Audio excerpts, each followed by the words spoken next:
Bismillahirrahmanirrahim. Assalamualaikum warahmatullahi wabarakatuh. Alhamdulillahirabbil alamin. Wa bihi nasta'inuhu ala umuri dunya waddin. Wassalatu wassalamu ala asrofil mursalin wa ala alihi wa sahbihi ajma'in. Amma ba'du. Ikhwan akhwat fillah rahimakumullah, Bapak Ibu sekalian jemaah salat maghrib yang semoga senantiasa dalam lindungan Allah Subhanahu wa taala. Alhamdulillah, kita bersyukur kepada Allah di malam hari ini Allah masih mencurahkan nikmat-nikmatnya kepada kita, nikmat iman, nikmat sehat wal afiat, juga nikmat-nikmat yang lainnya yang tidak akan mungkin kita mampu untuk menghitung nikmat-nikmat tersebut. Ikhwan fillah rahimakumullah, karena sekarang sudah masuk bulan Sya'ban, akhir Sya'ban, tinggal menghitung lagi masuk bulan Ramadan.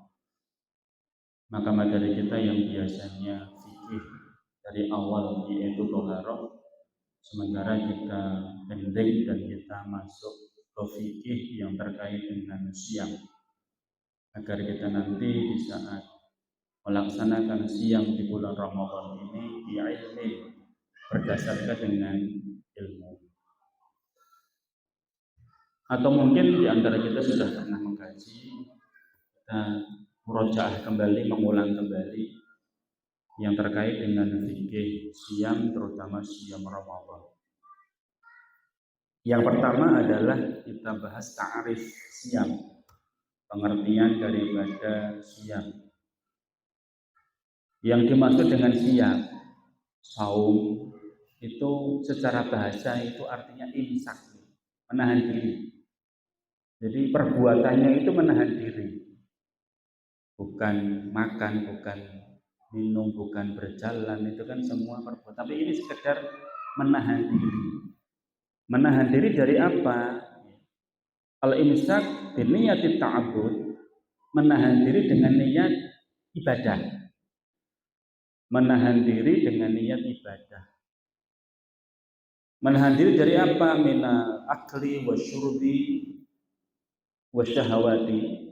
Menahan diri dari makan, dari minum, dari berhubungan intim suami istri. Sebenarnya mampu dia makan, sebenarnya dia mampu juga minum, sebenarnya dia juga mampu untuk berhubungan suami istri, apalagi nanti nanya. Tetapi dia tinggalkan itu semuanya. Niatnya apa? Ibadah kepada Allah Subhanahu wa ta'ala. Karena ada orang yang meninggalkan makan, meninggalkan minum, tidak makan, tidak minum, sama-sama tidak makan, tidak minum, tapi yang satu itu niatnya ibadah, yang satu niatnya lain. Napa Pak niatnya? Golek kesucian, ben sugi, lancar rezekine, cepet jodone, ketemu jodone, gitu ya.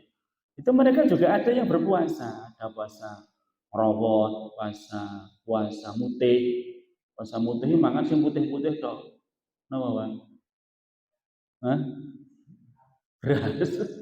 Nasi putih, ketan putih, garam putih, kapur putih, semen putih. Sing putih-putih tok. Tapi mereka niatnya bukan ibadah kepada Allah, punya niat-niat yang lain, niat-niat duniawi. Ini bukan disebut dengan saum. Ya poso mungkin bahasa Indonesianya. Betul, poso itu apa-apa kerso ya. Makanya kita menggunakan istilah saum ataupun siam karena bahasa syar'i.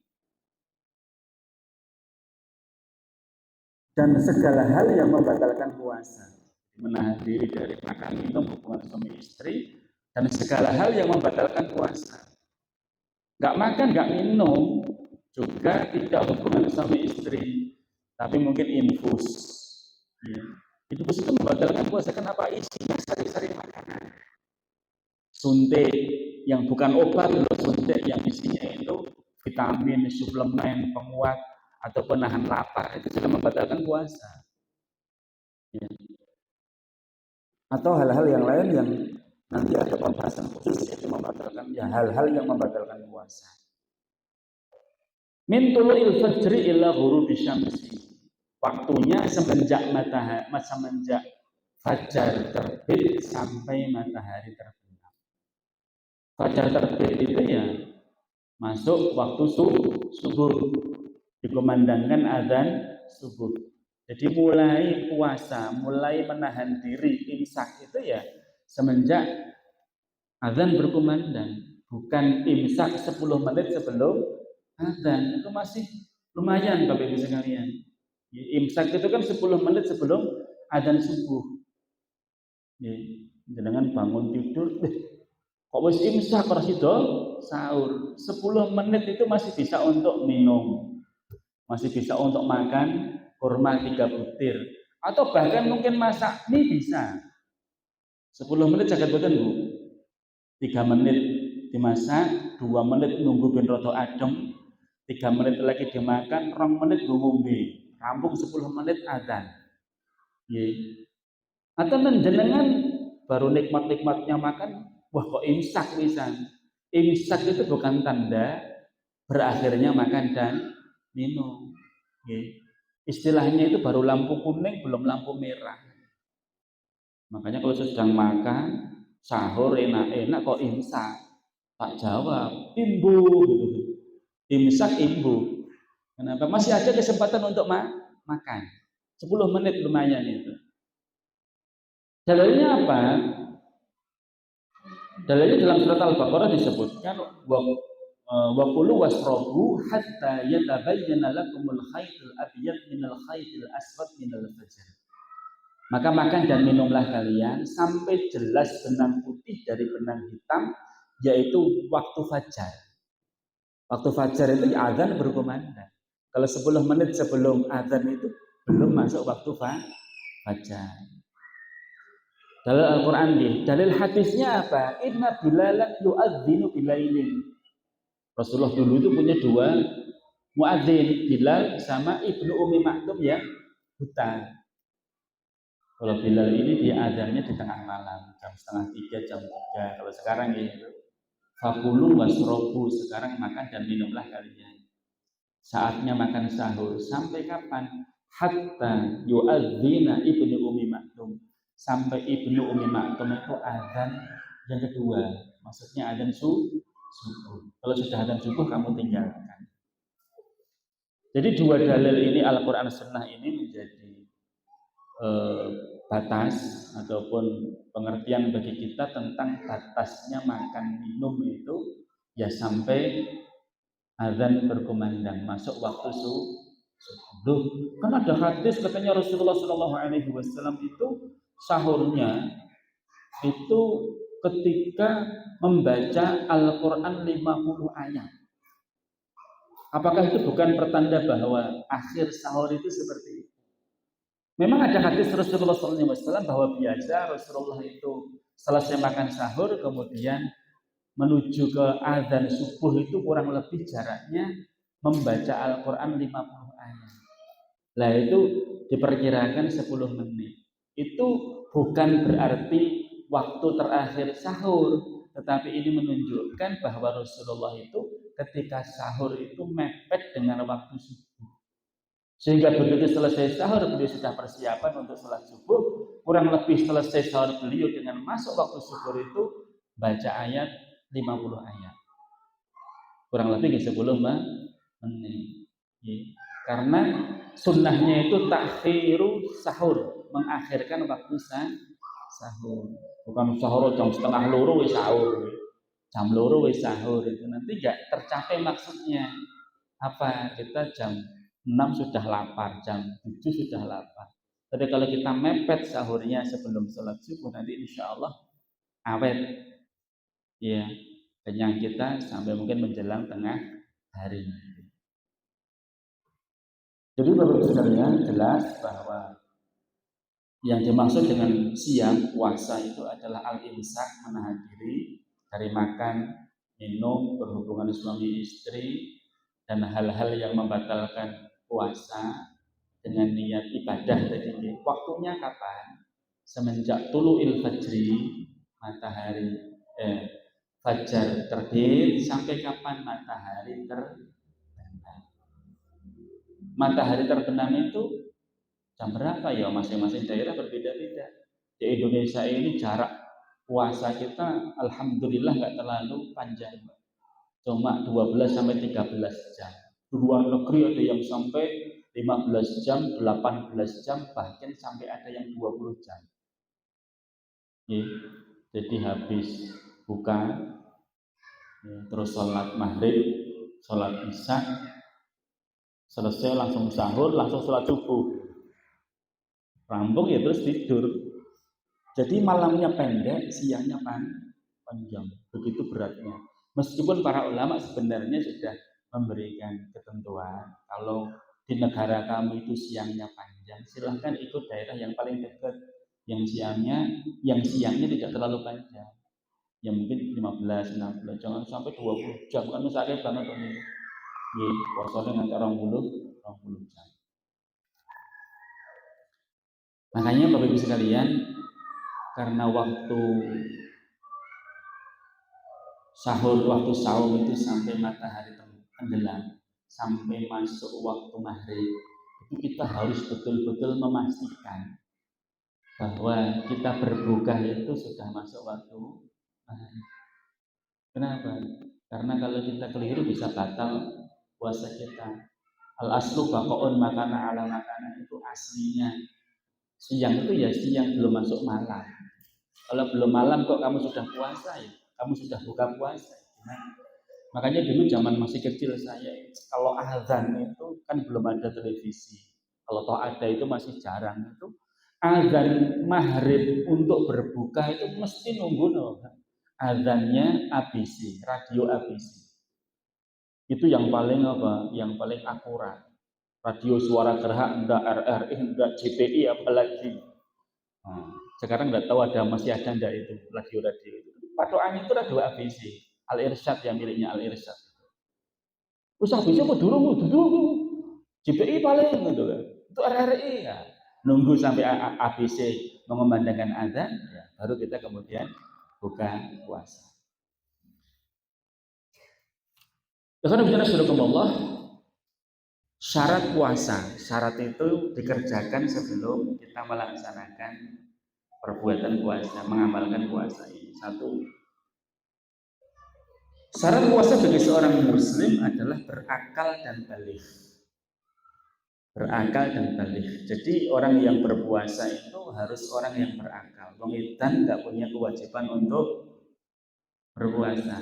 Maka jangan salahkan kalau ada orang gila dia minum es teh pinggir jalan jam 12 awan gitu.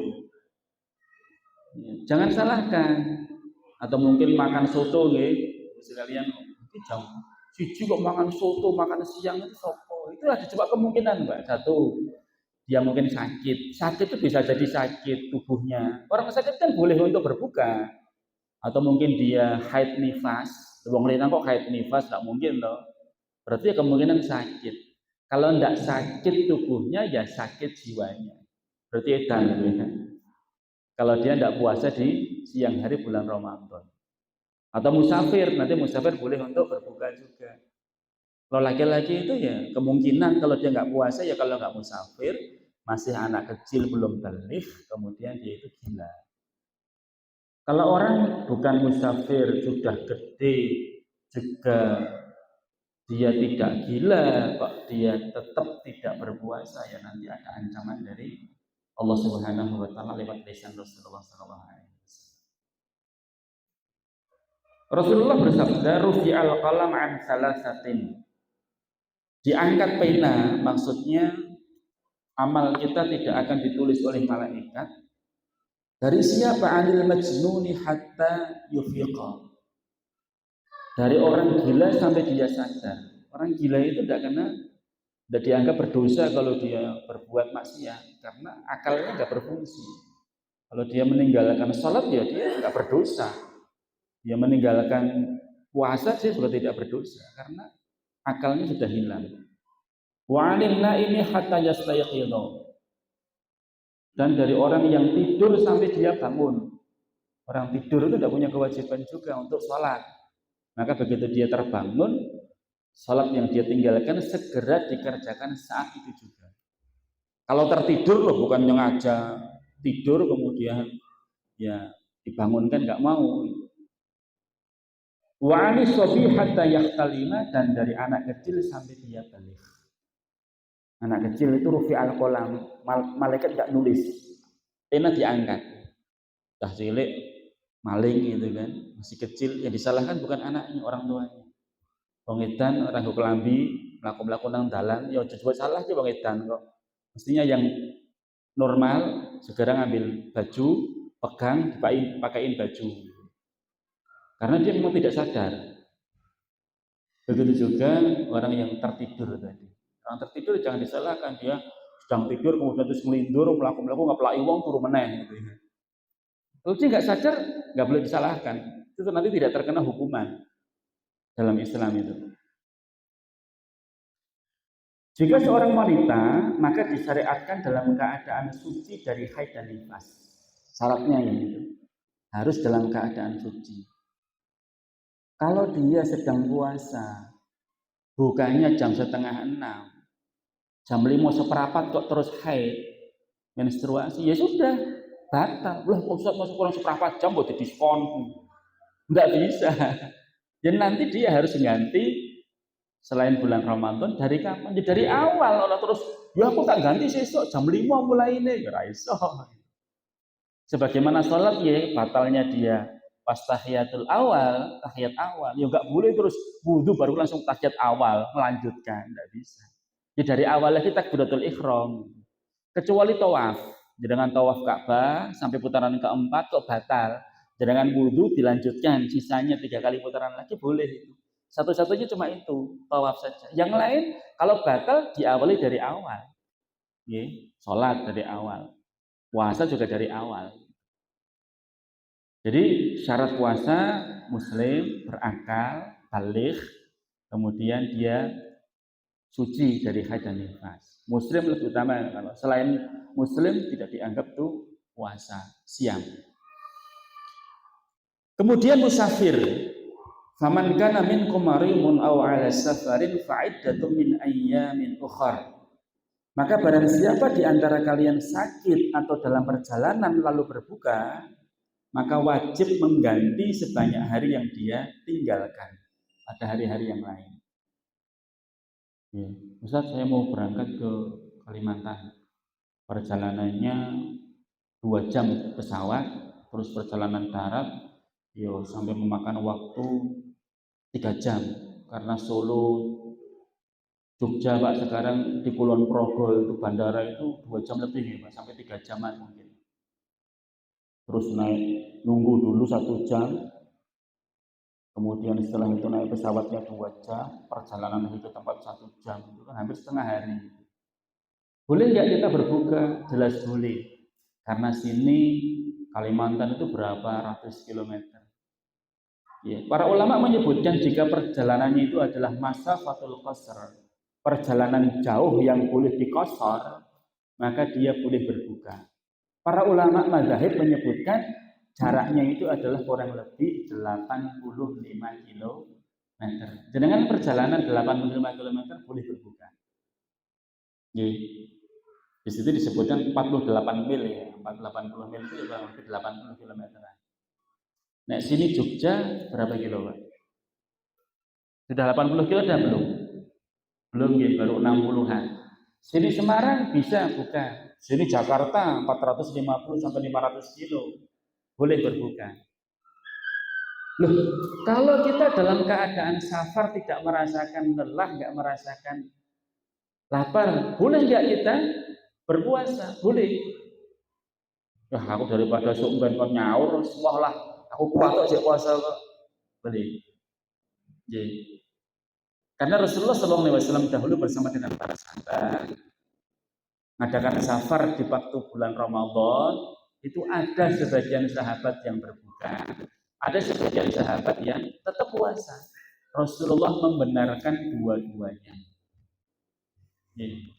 Yang puasa silahkan, Kemudian yang berbuka Rasulullah juga tidak menyalahkan. Yang penting besok di qadha, dibayar utang.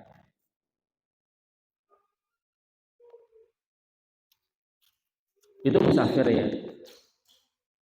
Kemudian orang yang sakit, sakitnya itu memang betul-betul dia tidak mampu untuk puasa. Jangan sampai terus jadi dalil. Gak puasa kenapa Pak? Sakit. Kata Pak Ustadz kemarin, katanya kalau sakit boleh nggak puasa. Lah sakitnya nopo? Panu. Lah wong panu kok ora poso. Ya. Panu itu bukan jadi halangan untuk tidak berpuasa. Maksudnya apa? Mungkin sakit lambung, sakit jantung, paru-paru, kalau lapar, haus, kemudian terus pingsan misalnya.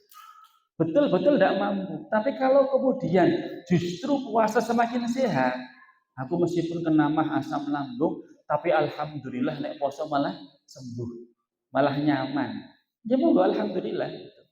Sumu tasihu, silahkan kalian berpuasa, kalian akan sehat tubuhnya.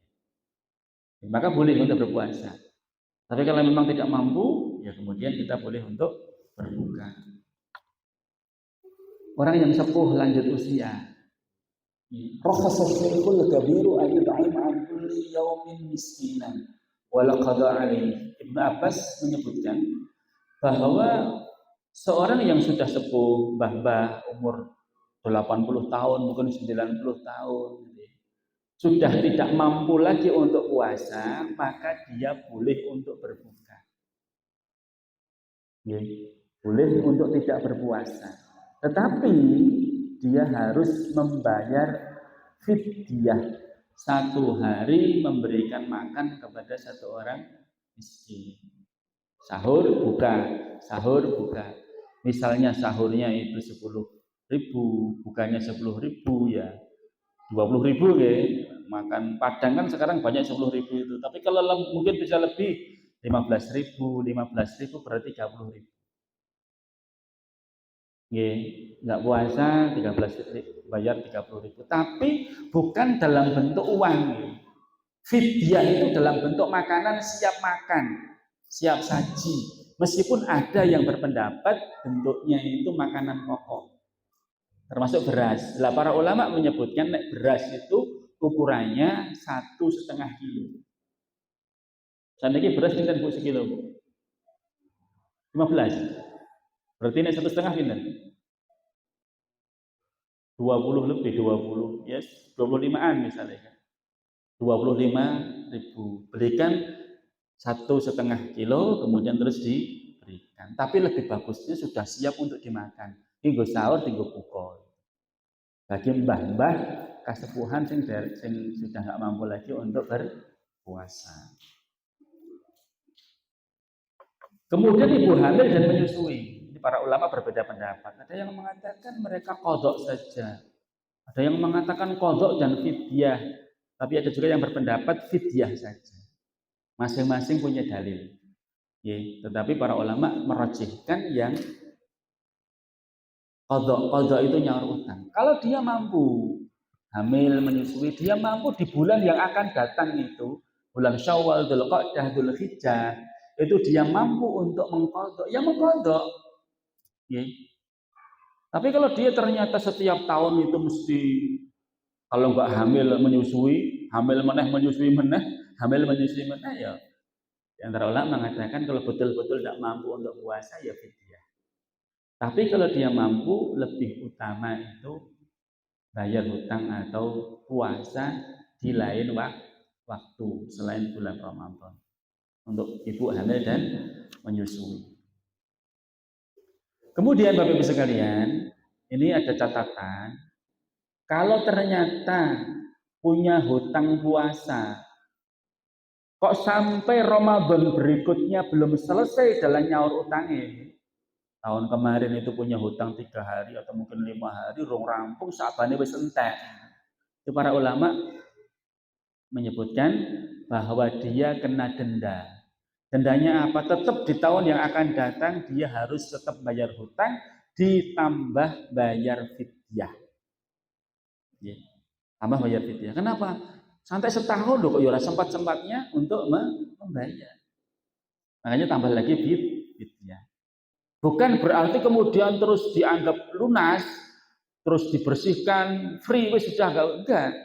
Tetap dia nyaur, kemudian tambah satu lagi yaitu bayar fidyah. Maka ibu-ibu ini masih ada waktu kurang lebih berapa hari Bu? 10 harian ya.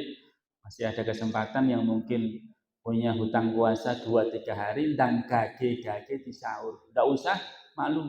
Karena Ibunda Aisyah radhiyallahu anha pun beliau mengkodok nyaur utangnya di bulan Sya'ban. Ya, di bulan Sya'ban. Terus sekarang kita masuk ke rukun puasa. Rukun tuh harus dikerjakan. Kalau tidak ada rukunnya, ibadahnya tidak sah. Salat kok nggak takbiratul ihram tidak sah. Salat kok nggak baca Al-Fatihah tidak sah. Salat kok tidak ruku tidak sah. Salat tidak sujud ya tidak sah. Itu semuanya rukun. Rukun tuh harus dikerjakan. Lah rukun puasa apa? Satu, rukun puasa itu niat. Ini penting ini. Harus selalu kita ingatkan. Meskipun di antara ulama ada yang berpendapat niat cukup sekali di awal Ramadan, tapi rata-rata kebanyakan ulama berpendapat setiap malam itu harus berniat. Baik dengan dilafadzkan nawaitu somahodi adai atau dengan hati, karena niat itu letaknya di hati. Bahkan para ulama menyebutkan kalau kamu makan sahur itu sudah dianggap niat. Kalau arep makan sahur apa ora dienggo poso. Kecuali sing menipu ya, kecuali yang pura-pura. Pas sahur ya melu sahur, pas buka bersama ya melu buka bersama. Tapi siang hari mlebu nang omah mangan sak wareke, bar itu terus disapi. Poso sapi, bar mangan bu sapi. Ya. Harus ada niat. Pas sahur monggo niat. Ya Allah besok saya puasa. Ya. Innamal a'malu binniyat, sesungguhnya amal itu, amal perbuatan itu berdasarkan dengan niatnya. Tidak dianggap kalau tidak ada niat. Dalam hadis yang lain Rasulullah mengatakan, "Man lam yubayyiti siyam qabla al-fajri fala siyamalah."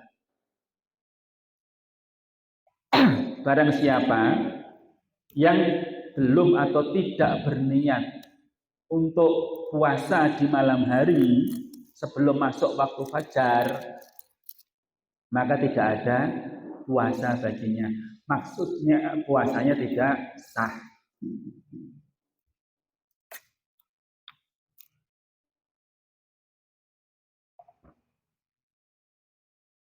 Kecuali puasa sunnah Bapak Ibu sekalian. Kecuali puasa sunnah. Rasulullah sejak malam sampai pagi belum makan.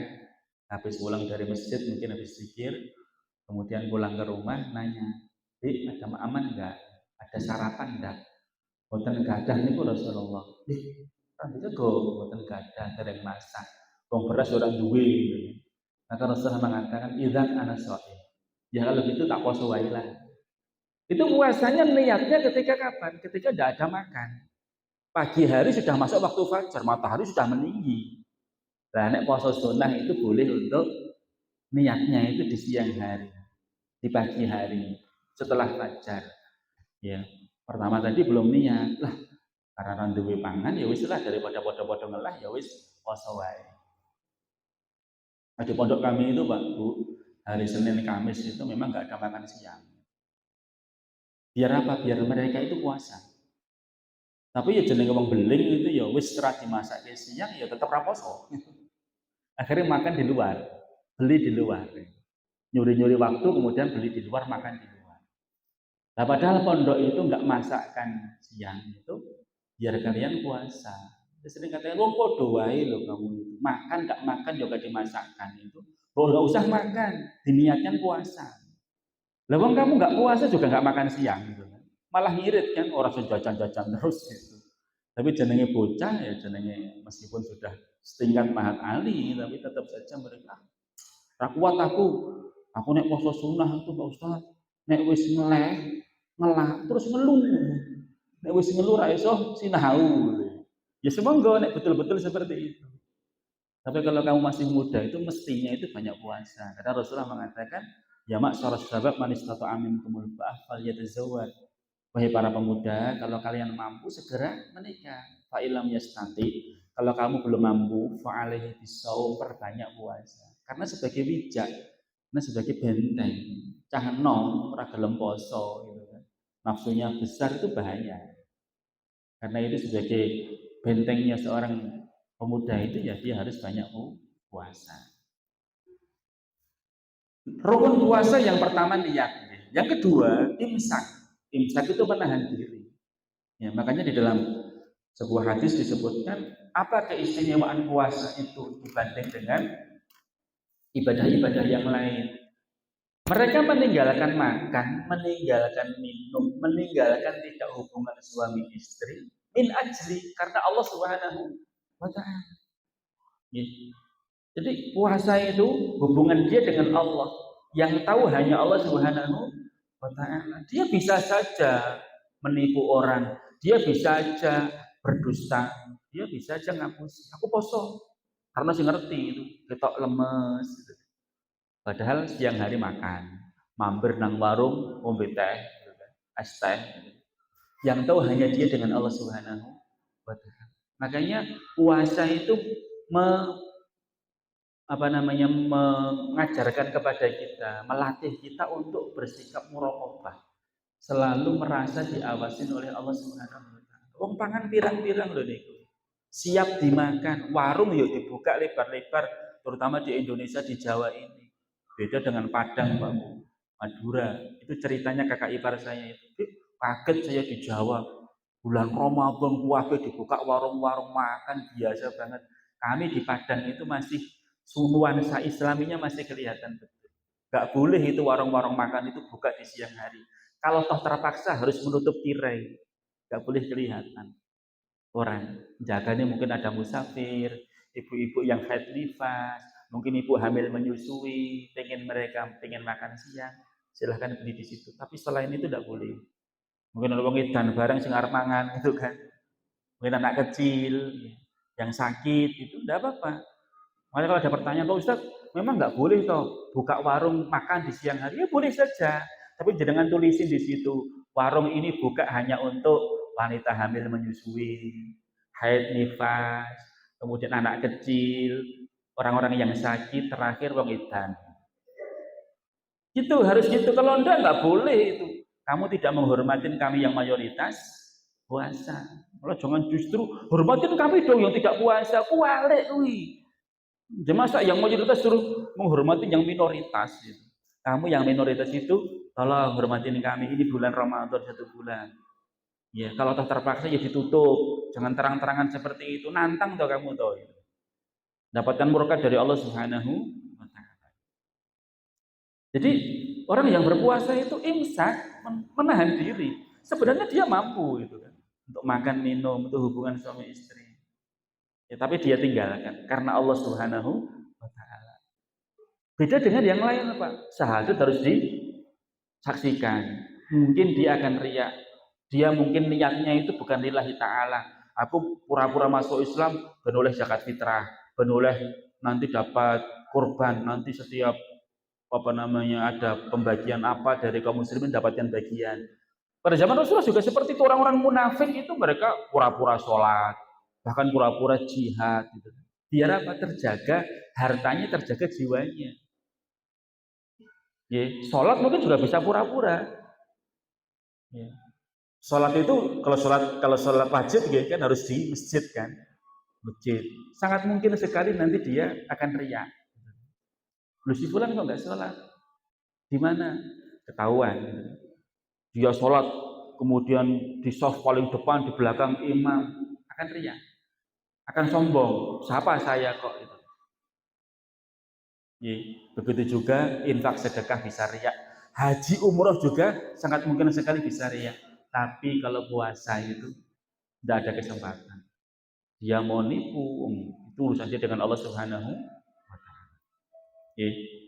Kemudian terakhir waktu, ya, waktu rukun puasa itu harus jelas, yaitu di siang hari.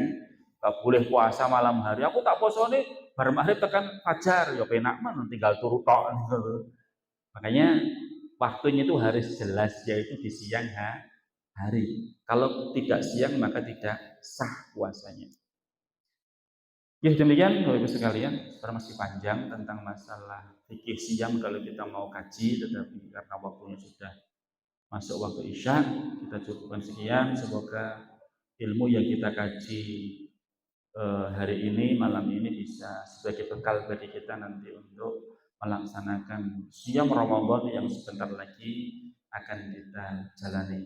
Demikian alhamdulillahirabbil alamin, kita akhiri dengan kafaratul majlis. Subhanakallahumma wa bihamdika asyhadu an la ilaha illa anta astaghfiruka wa atubu ilaik. Walhamdulillahirabbil alamin. Assalamualaikum warahmatullahi wabarakatuh.